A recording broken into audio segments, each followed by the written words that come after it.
A intenção agora nesse vídeo é a gente começar a tratar de geoestratégia aérea.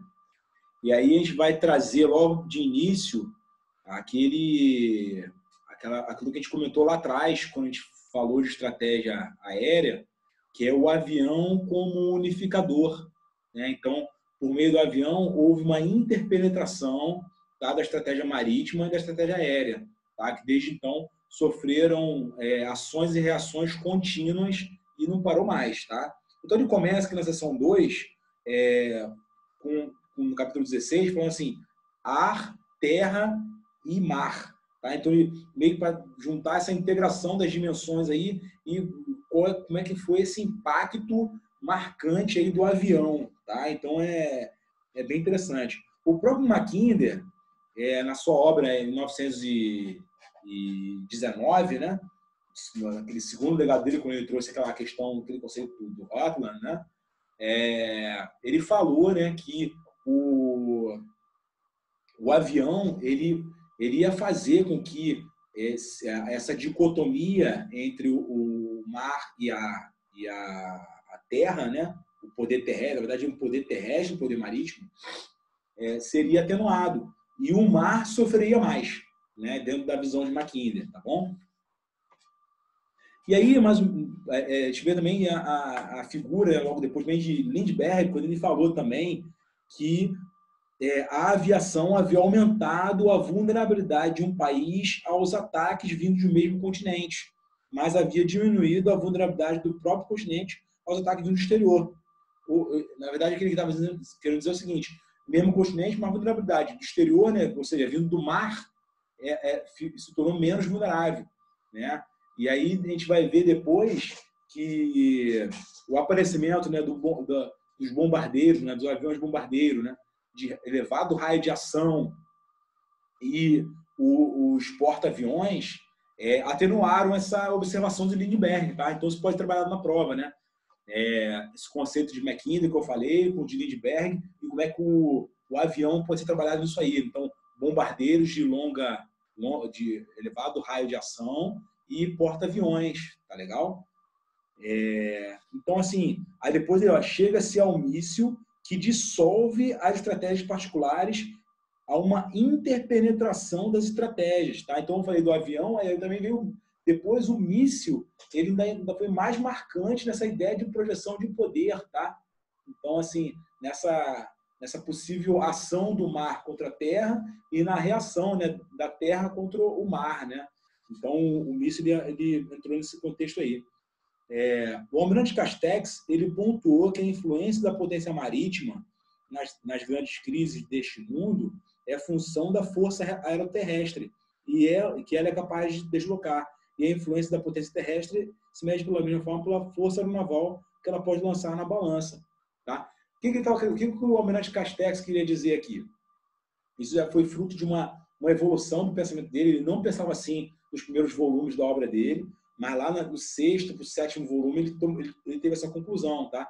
Então, é basicamente assim, nessa ação, nessa contínua ação e reação do mar contra a terra, tá? A gente vai ver que, de um lado, a gente tem o mar com a capacidade de força aeroterrestre que ele pode carregar para influenciar em terra, ao mesmo tempo em que você tem terra, uma força aeronaval capaz de atuar no mar.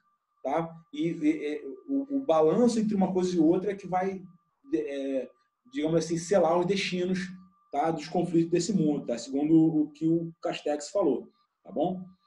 As antigas estratégias terrestre e naval, que coexistiam sem se fundir, se encontram, a partir de agora, integradas numa estratégia unificada. Tá? Então, houve essa unificação, tá, das estratégias marítima e aérea, tá? Por meio ali dos meios, né? Do avião, do míssil. Tá? Esta integração que caracteriza a emergência de uma geoestratégia na época contemporânea, sendo o avião seu principal vetor. A gente vê, por exemplo, ali as teorias que foram colocadas por Sevesky, né? É bem interessante aí olhar o pano de fundo que tinha a teoria de Sevesky aqui, agora lendo esse texto, né? É importante enfatizar que sem o ar não há geoestratégia global. Tá? Então, para você de fato existir uma geoestratégia global, você tem que ter o ar ali, o meio aéreo tem que estar ali, ali pronto, né, em condições ali, tá? Então, assim, na verdade, ele fala que na época contemporânea, o Kutup-Begarry entende que faz muito mais sentido você lidar com uma geoestratégia global, em vez de você ficar falando de geoestratégia marítima, geoestratégia terrestre, geoestratégia aérea. Não, para o Kutup-Begarry faz muito mais sentido você trabalhar em termos de geoestratégia global e em cima dessas ações e reações de um meio com o outro aí, tá bom? Aí, em cima dessa nova realidade, em 1948, né, pensando em uma geoestratégia global, né, em 1948, o general Bertrand ele propôs uma tipologia, uma classificação, né, para essa nova realidade estratégica. Tá? Então, a primeira é a estratégia continental. Como é que seria? A operação na área que engloba não somente terras ameaças, mas também as águas adjacentes e os mares estreitos. Tá legal? Então, seria a estratégia continental. Você teria também uma estratégia oceânica, que seria aquela operação em alto mar, tá? Seria aquela, além dos alcances, né, dos meios aéreos baseados em terra, tá legal? E você também teria uma estratégia de operações aéreas a grandes distâncias, né? Nesse caso aí você teria o caso aí do transporte e do bombardeio estratégico de longo raio de ação, tá? Então, General Bertrand, geoestratégia global, estratégia continental, estratégia oceânica e estratégia de operações aéreas de grande distância, tá legal? Então, essa é uma primeira questão aí, tá bom? Aí depois, ele traz aí uma particularização da guerra aérea, tá? Então, ele cita Douhet, né, que colocou aí aquela ideia, né, que na visão depois da crítica geral foi muito simplista do bombardeio estratégico na visão dele que ele imaginava, né? Você levar em conta as dificuldades práticas que de fato ocorreriam e ocorrem, tá? E aí o que aconteceu? Houve uma reformulação desses postulados de Douhet, tá? Por parte do coronel Mendigal, tá? E aí o coronel Mendigal ele trouxe 3 postulados cuja base é a teoria de Douhet, mas tentando dar uma coisa um pouco mais aderente ali à realidade, à prática, tá certo? Então, primeiro, a dificuldade da ofensiva sobre terra e sobre o mar e facilidade das ofensivas nos ares, tá? Então, a primeira coisa, né? Essa questão que ele trouxe aí da dificuldade, né? De questões práticas, né? De você proceder uma ofensiva tanto em relação ao mar quanto em relação à terra, mas uma maior facilidade da ofensiva ali no ar, tá certo? Depois, o ar como um teatro de operações independente, tá? Então, ele imaginou ali que o ar como um teatro de operações que não há uma dependência direta com os outros teatros de operação, tá? Ele fala que relações conduzidas em terra e no mar não tem nenhum reflexo no domínio do ar, tá certo? E que as ações realizadas nos ares têm efeito direto sobre as operações terrestres e marítimas, seja privando o inimigo de sua observação aérea e seja paralisando seus movimentos ou esgotando suas fontes de suprimento, tá? Então, assim, basicamente, seria assim, um teatro de operação independente, onde ele não sofre influências de fora, mas ele é capaz de influenciar quem está fora, tá certo? E depois, o ar tornou-se um teatro de operações decisivo, tá? É aquela coisa assim, Douhet propõe, né, destinar as forças terrestres e navais apenas o mínimo de meios dispensáveis a uma defesa eficaz, e reservar todo o excedente para a arma aérea, tá? Que deve ser posto para a conquista da vitória decisiva, tá bom? Então, ele colocou nessa ideia, né, a questão do ar como um teatro de operações decisivo, tá bom? Em Douhet é possível encontrar a transposição das características da guerra marítima, de fato, né? Marin afirmava a independência do mar em relação à terra, a qual era desprovida de meios de ação contra ele, mas o avião permitiu a interpenetração da estratégia na época contemporânea. Isso pode ser bem trabalhado no sentido de uma contraposição àquela questão marraniana, né, do mar ser um fim nele mesmo. Tá? Então, A gente pode trabalhar em questões contemporâneas, o avião que se interpenetrou na estratégia marítima e agora é capaz de ser influência no teatro de operações marítimas, né? No mar, tá certo? Então, isso pode ser trabalhado aí, tá? na prova, tá certo? Então, recapitulando, o Coronel Mendigal, né? Então, ele colocou, né, aquela questão da dificuldade da ofensiva, né, em terra e no mar, e a facilidade no ar. Então, deu um caráter um pouco mais dentro da realidade. Ele colocou que o teatro de operações aéreo, né, ele é específico. Então, assim, ele não sofre influência, mas ele consegue influenciar. E ele também colocou que o teatro de operações aéreas ele é decisivo, tá? Então, essa é a visão aí em termos de resumo da teoria de Douhet pelo Coronel Mendigal, tá? Então, a gente tem aí duas visões, né, do general Bertrand e do Coronel Mendigal, relacionados aí a uma nova concepção aí de como que a arma aérea pode ser empregada aí no mundo contemporâneo, tá? Não sei como é que isso pode ser trabalhado em prova, talvez de uma pergunta direta, talvez ali correlacionar colunas, tá certo?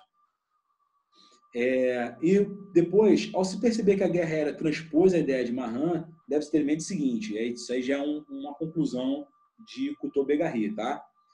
Impacto do ar sobre a terra e o mar, tá? Então, mesmo que seja falso pretender que a terra ou o mar sejam desprovidos de meios contra o ar, isso que foi colocado pelo Coronel Mendigal, e na visão de Cousteau-Begarry isso é falso, né? De fato, a terra e o mar elas conseguem exercer influência sobre o ar, né?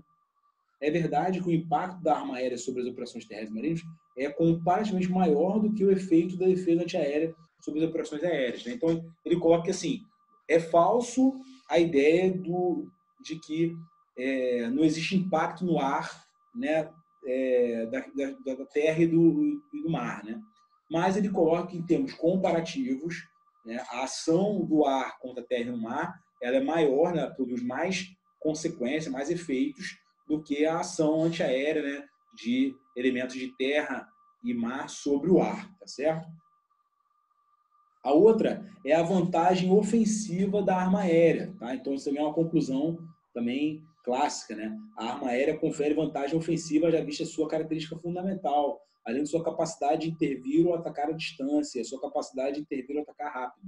Essa questão da velocidade da arma aérea permite que eu consiga intervir a grande distância rapidamente, que outro meio não tem, tá certo? Então, fazendo aí um cenário global aí, né? Um big picture, né? disso tudo aqui. A gente tem o quê? Uma geoestratégia aérea, né? Uma forma de pensar aérea que evoluiu e que no mundo contemporâneo a gente tem que raciocinar de uma forma mais holística, onde existem influências, ações e reações de um meio com o outro numa estratégia global, tá? General Bertrand pensou nisso como uma forma de você separar uma estratégia ali continental, oceânica e uma de grande distância. E depois o Coronel Mendigal ele tratou ali de como fazer a ideia de Douhet ficar um pouco mais prática. Mas, ao mesmo tempo, o Cousteau-Begarry conclui que existe, sim, algumas questões que têm que ser ainda reorganizadas e melhoradas, como, por exemplo, essa questão o impacto nas operações aéreas sobre o mar e terra, onde existe, sim, um efeito na arma aérea, mas em menor escala do que no mar e na terra. E, ao mesmo tempo, também vê que existe uma vantagem ofensiva da arma aérea, tá? Tendo em vista aí a sua capacidade de concentração rápida, né? Grandes distâncias com velocidade, tá certo? Então, isso aí que é o cenário total que a gente tem que entender aí, tá legal? A diferença para a guerra marítima é que a dimensão econômica se vê ampliada pela dimensão demográfica, com os bombardeios de terror destinados a produzir efeitos morais tanto quanto materiais. Tá? Ele fala que, em termos comparativos com o mar, quando está tratando de bombardeio estratégico, né, a gente está lidando também com questões voltadas aí à terra, onde o homem habita e onde tem questões demográficas. Enquanto que no mar você não tem isso. No mar, a guerra naval, né, ela é uma guerra de sistema de arma contra sistema de armas, né? Você não tem uma guerra de uma pessoa contra outra pessoa, tá certo?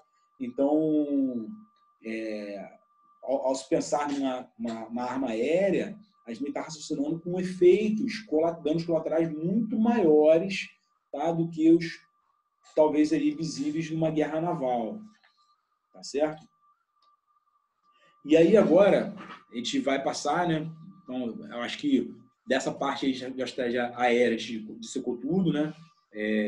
Eu acho que o mais importante aqui é a gente raciocinar essa questão da unificação e das adaptações que tem que ser feitas aí para que fique uma geoestratégia mais próxima à realidade, tá? Não fique algo muito simplista ou fantasioso ali, bem ali dentro da teoria de Douhet, tá legal? Agora, vamos passar para o último capítulo do Couto-Begary, que é a parte de geoestratégia espacial, tá? Então, eu já vim falando aqui que, e aí acabou nesse comentário da geoestratégia global, onde as três dimensões, né, a marítima, a aérea, a terrestre, elas estão ali atuando e agindo e reagindo, né? Mas só que, na verdade, o mundo moderno avançou e hoje a gente tem, de fato, uma geoestratégia espacial e por que não pensar numa geoestratégia cibernética, tá? Isso não foi tratado aqui pelo Couto-Begary, nessa parte cibernética, mas também uma dimensão que é realidade atualmente, tá? E que é tratado, por exemplo, em PPC, lá, quando a gente está falando de defesa cibernética, tá? Então, assim, essa questão ela é bem importante. Tem algumas coisinhas aqui bem pequenas sobre isso que a gente vai ver, tá? Dessa parte cibernética, tá? Aqui na parte de estratégia, tá legal?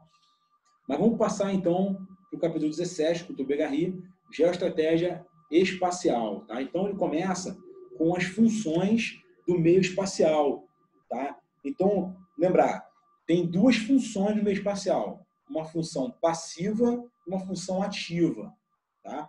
E aí o Couto-Begary ele argumenta que só que pensar realmente uma geoestratégia espacial completa no momento que houver um desenvolvimento crível tanto da função passiva quanto da ativa. E aí ele fala que a passiva, de fato, teve grandes evoluções, mas a ativa não. Tá? Então, de fato, essa geoestratégia espacial está um pouco ainda capenga, mas não é por falta de recursos ou capital intelectual. A questão é apenas vontade política, tá? De fazer a coisa evoluir. Tá? A gente vai tratar isso. Então, vamos lá, passando para os sistemas passivos. Tá? Então, sistemas passivos eles estão ligados naquela tríade, né? Ver, escutar e comunicar. Tá certo? Sempre nesse sentido aí. Tá? Enquanto que os ativos eles estão ligados à questão da agressão. Tá? Eles são os chamados sistemas agressivos, tá? Onde eu consigo usar o espaço para poder, de fato, produzir algum efeito agressivo, né? Algum efeito de ataque. Tá certo? Então, vamos lá. Primeiro, né, a função ver, né? A função observação. Então, assim, a gente vê aí, desde cedo, né, a evolução da questão da corrida espacial, né? Na década de 50, a gente já via já as coisas acontecendo. O primeiro satélite de reconhecimento lançado foi o Discover 13, né, lançado dos Estados Unidos. A gente também tem as séries Cosmos, né, pelos soviéticos, tá? E aí, assim, na prática, a gente vê uma evolução constante, primeiramente no sentido de você produzir possibilidades de observação, tá? Que até então, como é que funcionava? Né? A gente estava na Guerra Fria, e aí você tinha necessidade de gerar informações sobre o oponente, ou seja, havia uma necessidade contínua, tanto do americano em cima do soviético, como do soviético em cima do americano, sobre buscar informações.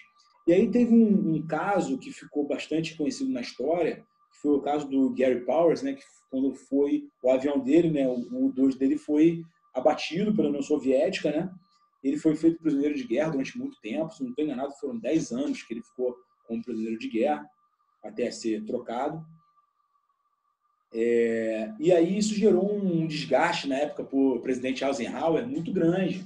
E aí isso levou aí a uma tendência ao desenvolvimento de satélites, né, dentro daquela função mais passiva, para que você pudesse gerar informações por meio de observação, né, sem que você ferisse essa suscetibilidade aí da Guerra Fria, tá?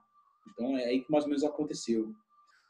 E, inclusive, foi em cima disso aí que eles notaram, né, a questão do missile gap, né, que é aquela coisa ali do gap que existia entre o americano e o soviético com relação ali à disparidade tecnológica de mísseis de um para o outro, né? O Khrushchev, ele blefava, né, falava ali da quantidade de mísseis, né, que a União Soviética tinha, mas na verdade ele estava blefando, né? Embora depois tenha tido crise do míssil de Cuba, lá em 62, enfim, teve uma série de coisas aí.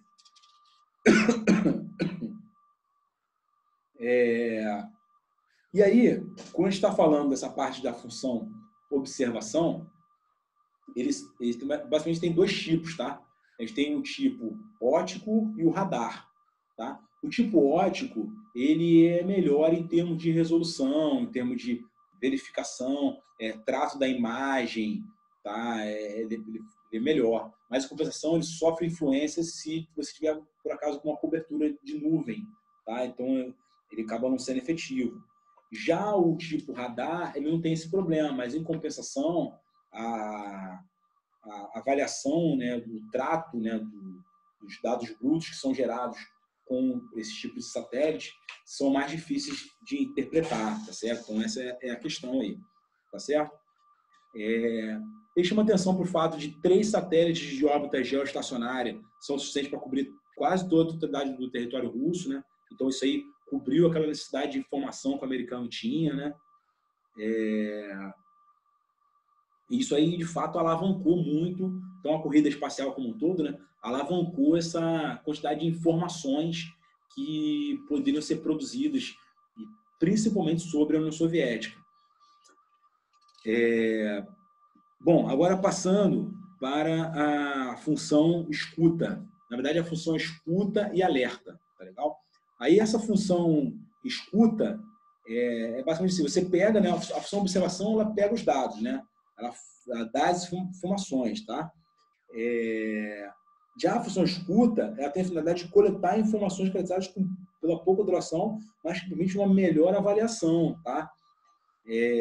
Do provável empoderamento, né? E também do comportamento do que é observado.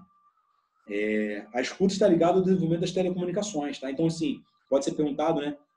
O que está ligado ao avanço, né, das telecomunicações? A escuta, tá certo? Então, essa parte aí das funções passivas dentro da escuta está ligado ao telecom, tá? Dentro daquela ideia de que normalmente o pioneirismo da parte tecnológica, dos avanços em si, vem do campo militar, né, para depois expandir para o civil, tá bem dentro dessa aí, tá? Então, o telecom, ele veio dessa época aí, tá bom? A entrada em operação de satélite permitiu a explosão das telecomunicações em escala mundial, tá? Então, esse dado eu achei bem interessante, tá? Então, os satélites em si, eles permitiram realmente a explosão do telecom, tá? Até como é hoje, né? A contrapartida é que as transmissões por satélite não têm descrição das efetuadas por cabos, tá? Então, é a questão da segurança, tá? Então, o requisito de segurança ele é um pouco mais comprometido ao você utilizar satélites, né? Ele fala que, inclusive, a questão, né, do sistema Echelon, né, que é o sistema dos Estados Unidos de uma rede de escuta, né, que foi revelada aí pela imprensa, gerou bastante desconforto aí de ordem mundial, né? Então, é interessante, né? E aí depois também ele faz alguns comentários aqui sobre o SALT, né? Que é aquela coisa do Strategic Arms Limitation Talks, né? Aquela coisa depois evoluiu para o START, né?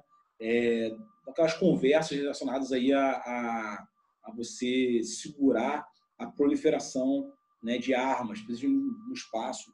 Isso que freou, na verdade, né?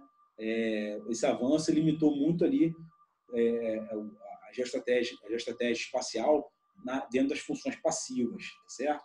Não sei como é que ele pode cobrar isso na prova, eu acho que está mais para essa questão do telecom aí que eu falei para vocês. Bom, depois passando para a função comunicação, né? Então, lembra, ver, escutar, comunicar, tá? Então, é basicamente o seguinte, a comunicação é a contrapartida da escuta. O que você escuta, você precisa comunicar, você precisa falar para alguém, você precisa reportar as conclusões que você teve relacionadas à escuta, tá? E aí fala que o espaço torna possível a transmissão de informações em tempo real, né? Ele fala que o símbolo dessa mudança é provavelmente a gestão dos mísseis antimísseis Patriot, tá? Encarregado de interceptar os escudos iraquianos, lançados por Israel durante a Primeira Guerra do Golfo. Né? Ele coloca a partir da base de Mount Cheyenne, né? Em pleno coração dos Estados Unidos. Tá? Então, assim, ele fala que essa questão, né, da geoestratégia espacial, né, mesmo na função passiva, é a franca eliminação das distâncias em todo qualquer nível. Tá? Então, assim, aquela coisa que está falando da dilatação, né, do elemento, né, com a geoestratégia espacial, a gente tem praticamente distâncias zero. Né? É realmente ali o âmago ali da globalização. Tá? E depois ele fala alguma coisa sobre os sistemas agressivos, né? E aí, basicamente, ele é a batalha sobre o domínio do espaço. Ele fala sobre a iniciativa de defesa estratégica dos Estados Unidos ali, já com o Ronald Reagan, né? E que a União Soviética não conseguiu acompanhar, mas aí, devido aos seus altos custos, foi obrigada, né, a segurar um pouco. Realmente são custos muito altos. E também havia uma preocupação, né, com relação a possível corrida armamentista, dentro daquela lógica lá da lei de ação recíproca de doses que eu expliquei, né? Havia uma preocupação também com relação a uma corrida armamentista que podia gerar, inclusive, muito mais problemas do que soluções. Né? Todo mundo sabe que, dentro de uma lógica, né, até foi aportada aí por Serge Bruard, né, que essa lógica da dissuasão nuclear, ela é um jogo de soma negativa. Né? Basicamente funciona assim, se eu usar arma nuclear, eu não vou ganhar nada e, pelo contrário, eu perco. Porque pode ser que gere aquela coisa do MED, né? Do Mutual Assured Destruction, né? Aquela segurança, né? Certeza da destruição mútua. Né? Então, no final das contas, acaba sendo um jogo de soma negativa. Tá? Então, isso foi bem marcante. Tá? Aí depois ele fala alguma coisa de defesa espacial, tá? Mas também não vi nada assim de importante assim, nessa parte aqui. Que talvez aí pode cobrar. Tá? É basicamente o seguinte, considerar que dentro ali dos sistemas agressivos, você ter ali sistemas que podem proporcionar ali a defesa do território, de qualquer outra coisa ali, por meio do espaço. Tá? Isso existe essa possibilidade, porém, isso não foi para frente, tá certo? Estava dentro daquela coisa da iniciativa de defesa estratégica. Tá? Eu acho só importante falar que depois o americano substitui pelo TMD, né, que é o Theater Missile Defense, né, que é uma coisa de um custo mais baixo, né, que tem mais ou menos a mesma ideia, tá, de defesa tipo um escudo de defesa antimísseis, tá bom? Aí depois a parte de ataque espacial, né, que seria basicamente ali o último estágio, né, de uma estratégia espacial, né, basicamente, seria a capacidade de eu poder atacar a Terra do espaço, né? Então seria essa parte do ataque espacial, né? Então o espaço não serviria não somente para orientar o emprego das armas, tá? As armas espaciais atacariam diretamente o objetivo na superfície da Terra, tá? Só que aí foi visto isso aí era extremamente caro. Então, como eu vim falando aqui, existe a tecnologia, tem essa possibilidade, mas falta vontade, tá? Não vê que é uma coisa muito cara e aí outras prioridades políticas acabam assumindo aí essa problemática aí, colocando essa prioridade bem lá para baixo. Ele fala algumas coisas sobre a problemática de militarização do espaço, né?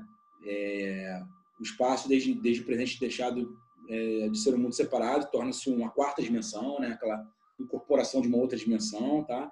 Cuja influência vai se sentir cada vez mais em benefício da potência dominante, tá? Então, assim, Estados Unidos usando muito a seu favor essa possibilidade, tá? E todos os elementos de uma estratégia espacial completa já estão virtualmente reunidos, mas só a vertente passiva está completamente operacional, tá? Aquilo que eu já adiantei. E, de resto, não se pode, de forma alguma, desconsiderar que ela já dispõe de uma real capacidade agressiva por armas antissatélites lançadas a partir de aviões, cujo desenvolvimento teria sido continuado apesar do abandono do programa. Tá? Então, assim, o Dr. Begarry conclui que os Estados Unidos ele tem capacidade agressiva, sim. A coisa só não foi implantada, não foi organizada, tá certo? E para fechar o balão, que eu acho que é uma coisa que já foi até cobrada, né? Se não me engano, ano passado teve questão sobre isso, é a questão da análise do David Lupton, né? Sobre as escolas, né? Do debate espacial americano, tá? Então isso é uma ótica, tá, pessoal? É uma ótica americana, tá? É uma ótica dos Estados Unidos. Então, dentro da lógica americana, teorizada pelo David Lupton, existem 4 escolas, tá certo? 4 escolas possíveis. A primeira é a escola do santuário. A escola do santuário é aquela escola mais pacifista, onde você limita ali aos sistemas passivos, tá? De forma que você possa ter ali as atividades ali mais voltadas ali para cunho pacífico, tá? A escola de sobrevivência, ela tem as mesmas ideias ali, a mesma finalidade da escola do santuário, mas porém por questões econômicas, tá bom? A escola de sobrevivência, ela entende que eu não posso ficar investindo tanto assim na questão da geoestratégia espacial, pelo fato de haver outras prioridades, tá certo? Dentro da área marítima, aérea, naval, industrial, econômica, financeira, enfim, existe uma série de outras prioridades que fazem com que a área espacial ela perca um pouco ali a prioridade dela. Então, é assim que a escola de sobrevivência pensa, tá? Aí você tem a escola do domínio do espaço. Essa escola é a escola dominante, então acho que isso que é o mais importante, né? Qual é a escola dominante na Força Aérea e no Pentágono? A escola de domínio do espaço, tá? Então, ela entende que dá para haver uma aquisição de um conjunto, né, de espacial completo, tá? Incluindo até os sistemas agressivos, né, as armas ofensivas. E você também tem uma ala extrema, que é a chamada escola high ground. Tá?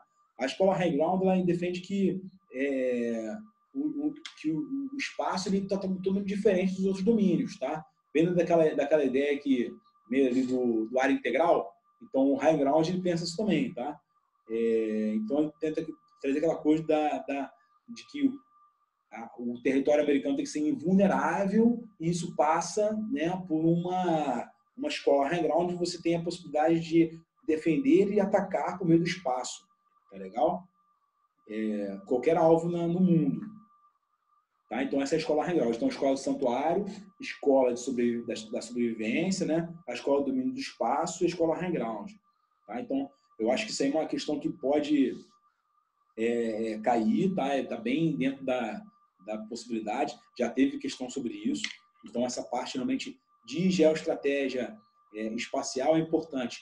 4ª dimensão, a tríade do sistema passivo, tá? O sistema ativo não se desenvolveu suficientemente bem por questões mais voltadas à vontade política, tá? Questões orçamentárias. Para você ter uma geoestratégia completa espacial, você tem que desenvolver também a ativa, e depois a questão das escolas aqui. Tá? Então, as 4 escolas, tá? Que estão sob a perspectiva do raciocínio estadunidense. Tá certo? Então, pessoal, com isso a gente encerra a parte do Cousteau-Begary, e no próximo vídeo a gente vai tratar aí dos capítulos 1 e 4 do livro do Lars Vedan, né?